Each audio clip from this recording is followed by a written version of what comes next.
Assalamualaikum warahmatullahi wabarakatuh. Saya Abdul Maksari dari Unit 2 semester 5 Pendidikan Guru Sekolah Dasar Universitas Samudra. Nah, kali ini saya akan menjelaskan dan mengajarkan tentang meningkatkan kemampuan berbicara. Nah, sebelum kita masuk ke pembelajarannya, alangkah baiknya kita membaca doa. Berdoa dimulai.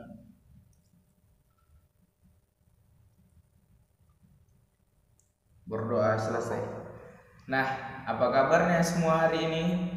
Alhamdulillah, semoga teman-teman dan adik-adik baik-baik saja di rumah ya. Nah, pada pagi kali ini saya akan menjelaskan dan mengajarkan tentang meningkatkan kemampuan berbicara. Nah, anak usia dini merupakan anak yang berusia 0 sampai 6 tahun. Usia 4 sampai 6 tahun merupakan masa peka yang penting bagi anak untuk mendapatkan pendidikan, karena di dalam diri anak terdapat banyak aspek yang perlu dikembangkan, yaitu aspek bahasa, sosial, emosional, kognitif, nilai agama, dan moral, dan fisik motorik. Karena kematangan fungsi-fungsi fisik dan fisikis yang siap merespon stimulus yang diberikan oleh lingkungannya. Masa itu merupakan masa untuk meletakkan dasar pertama dalam mengembangkan kemampuan anak sehingga stimulusnya berjalan dengan baik, diberikan sesuai dengan arahan dan tahap-tahapan perkembangan. Nah, anak mulai sensitif untuk menerima berbagai upaya perkembangan dari pengalaman yang ia peroleh anak dari lingkungannya, termasuk stimulus yang diberikan oleh orang dewasa akan mempengaruhi kehidupan anak di masa yang akan datang.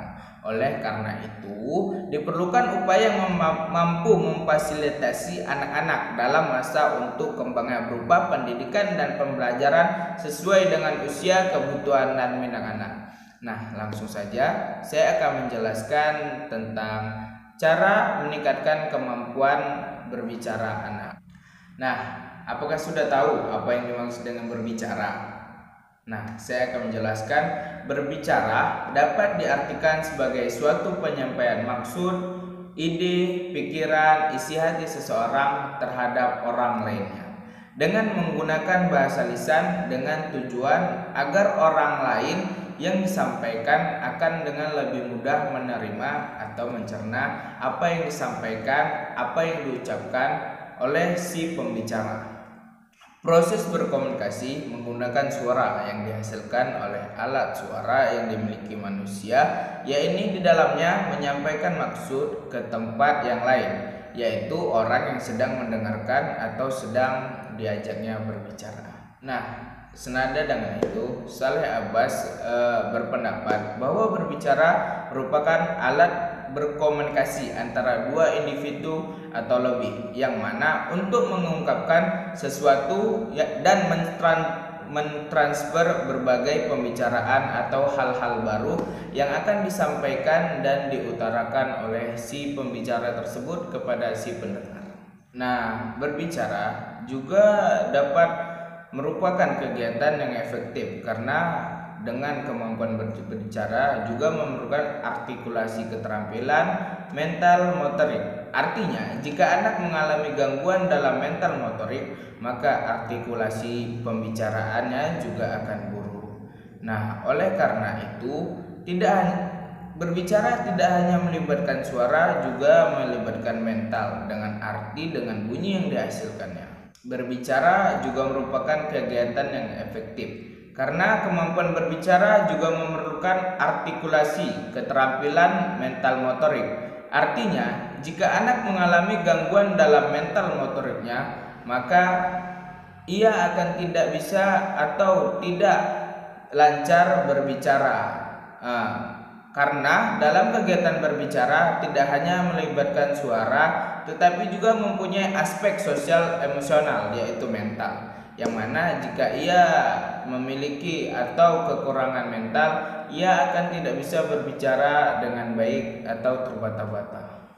Nah, agar komunikasi terjalan dengan baik, ada beberapa faktor yang harus diperhatikan ketika berkomunikasi. Antara lain memperhatikan siapa yang sedang diajak berbicara, situasinya, tempat, isi pembicaraan, dan media yang akan digunakan.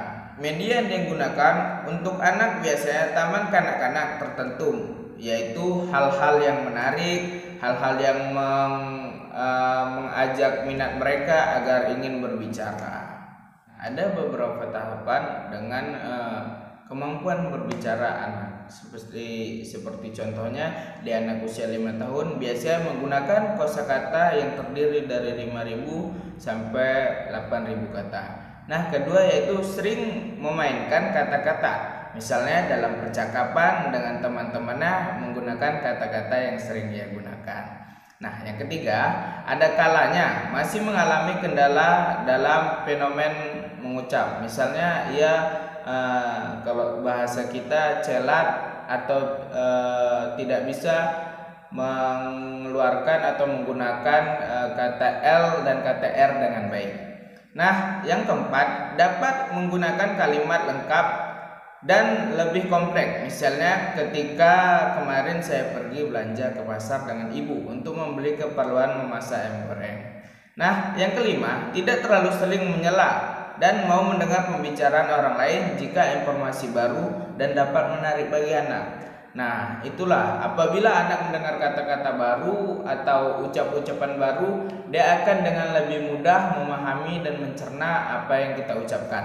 Nah, yang selanjutnya, tidak dapat berbagi pengalaman secara verbal atau dalam bentuk cerita. Nah, di sini anak akan apabila ia sudah bisa berbicara, ia akan menceritakan apa yang dirasakannya, apa yang dikerjakannya, dan apa yang dilakukannya kepada orang lain. Nah, disitulah ia membagi pengalaman verbalnya dengan cara bercerita. Nah, selanjutnya yaitu dapat mengenal kata-kata lain dan kata-kata. Salah satunya stimulasi yang membantu anak untuk mengembangkan kemampuan berbicara, terutama dalam penambahan kosakata melalui lagu yang ia sukai. Nah, anak-anak biasanya kan tidak tahu bagaimana cara mempelajari kosakata. Kita sebagai guru atau orang tua bisa saja membelikan kaset-kaset anak-anak atau mendengarkan lagu anak-anak kepada anak didik atau anak kita agar ia memahami dan mendengarkan kosa-kosa kata yang baru. Nah, dari perkembangan yang saya sebutkan tadi, nah oleh sebab itu ada 3 hal yang wajib dikembangkan dan harus dikembangkan oleh guru atau orang tua agar perkembangan guna meningkatkan kemampuan berbicara anak. Yaitu yang pertama yaitu dapat berbagi pengalaman verbal. Nah, di sini anak harus kita tanya atau kita suruh agar ia menceritakan apa yang dirasakannya hari ini, menceritakan apa yang ia lakukan hari ini agar kemampuan berbicaranya bisa berjalan dengan baik.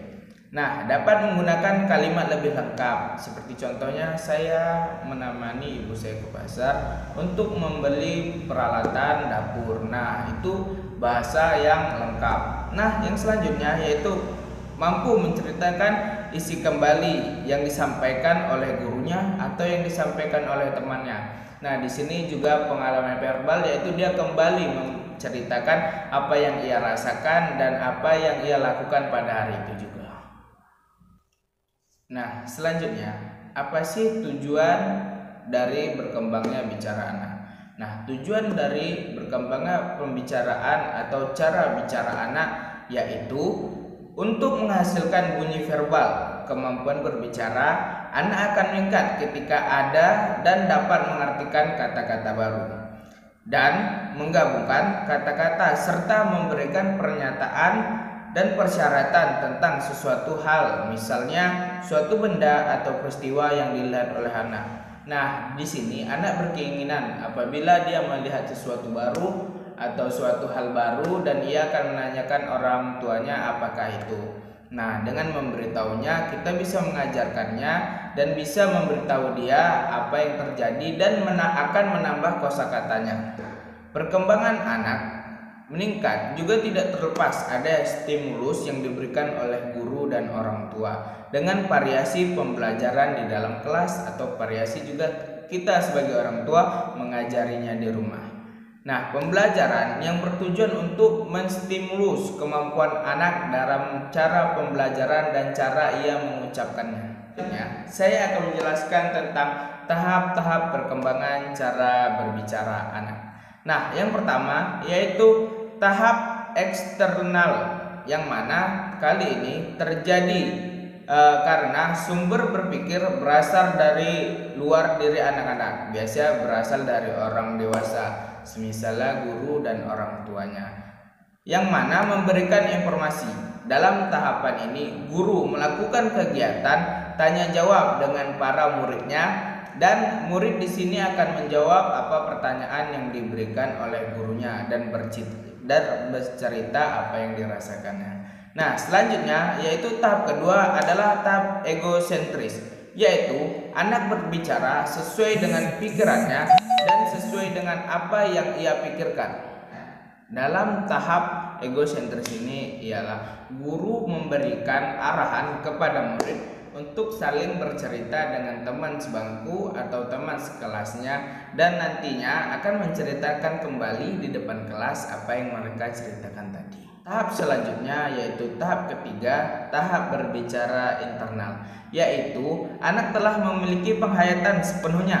Penghayatan di sini diartikan anak dapat mengekspresikan apa yang ia rasakan melalui gambar-gambar, dan anak bisa dijelaskan apa yang terdapat dalam gambarnya tersebut dengan imajinasi dari anak masing-masing.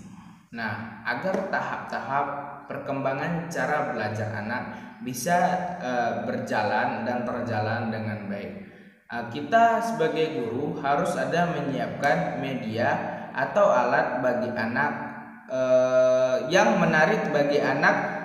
Pada tahap eksternal, anak memperoleh informasi dari luar.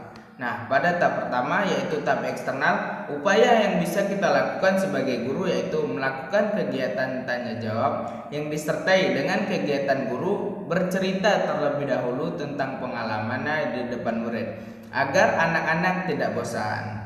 Nah, guru juga bisa menggunakan media gambar dan kegiatan bercerita agar informasi yang diperoleh anak dari luar menjadi maksimal. Dengan adanya media gambar dan media tulis, metode akan berjalan bervariasi. Nah, karena anak-anak seperti kita ketahui bahwasanya suka hal-hal baru dan suka hal-hal yang bervariasi.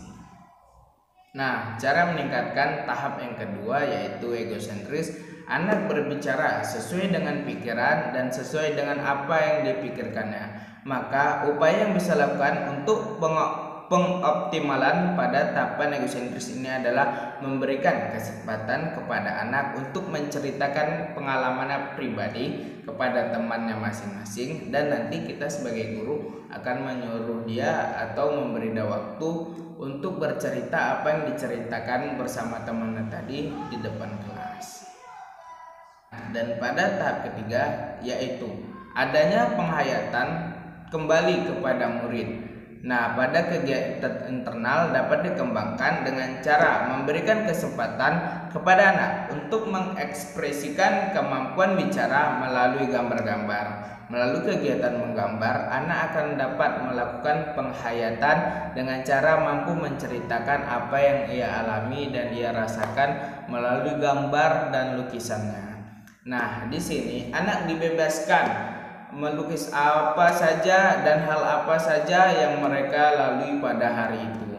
Karena dengan cara menggambar, anak bisa terasah imajinasinya dan stimulusnya untuk belajar berbicara, dan anak-anak tidak malu lagi dalam mengutarakan atau mengucapkan kosa-kosa kata yang ia ketahui.